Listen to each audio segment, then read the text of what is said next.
Hello everyone and welcome back to my channel. In this video, we'll be exploring loops in C++. So let's get started. Let's first open a compiler and first of all, let's write hash include iostream using namespace std and then int min and then curly brackets. Now basically what are loops?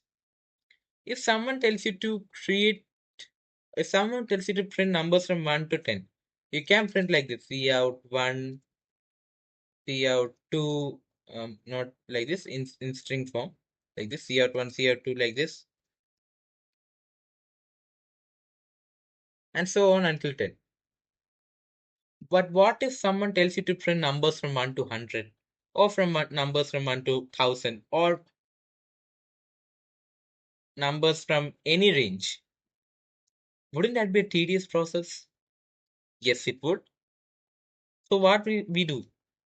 There comes loops. Loops are used to Loops are some certain lines of code that we use to handle repetitive tasks. Now each repetition, that means we tell it as iteration. So each iteration we can specify from numbers from what to what we should print. By just writing a few lines of code, we can handle repetitive tasks.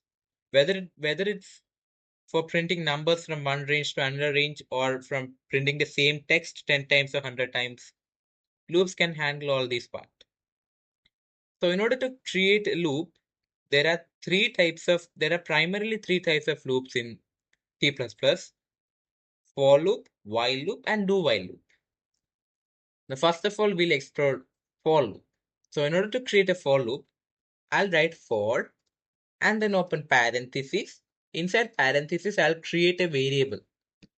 So since I'm going to print numbers from 1 to 10, I'll write int, and then I can give any name for the variable.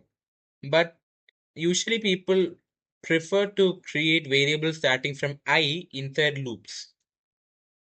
So I'll also create I is equal to 1. So this is a starting value. Then I put a semicolon. Then I write my actual condition. So I should be less than or equal to 10, because it should print numbers from 1 to 10. And then put a semicolon and then I plus plus. Now what is this I plus plus? This I plus plus is the increment operator. That means every time when it runs, it will check the current value of I. Suppose the first time it runs, it prints 1. The second time when it runs, it will check the current value of I, which is 1. And we tell plus plus. That means it should add 1 to the current value. So the current value is 1. So the next time it will print 2. And similarly, for the next time when it checks the current value, which is 2, it will add 1 to it. That means 3. And so on. Now I'll open curly brackets, and inside curly brackets I'll write cout I, because it should print I, and then endl. Now this endl is used to ensure better readability. As you can see, it has printed numbers from 1 to 10.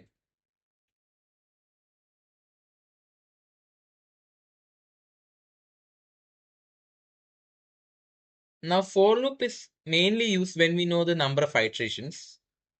So what if I don't know the number of iterations, or I want to use the another type of loop? If you don't know the number of iterations, you can use while loop. So now we'll check how to implement while loop. First of all, let me clear the output screen and let me clear this code which I've written. And in order to create a while loop, first of all, we need to create the variable outside the loop. For for loop, we created it inside, but in while loop, we should create it outside. So I'll let int I is equal to 1. And I'll simply write while, and inside while I'll write my condition. So my condition is I less than or equal to 10. And then open curly brackets, and then let's cout I, then endl. Then in the next line, I write I plus plus. That means it would print I and leave and give a new line. Then it will increment the value of I. Now if I run,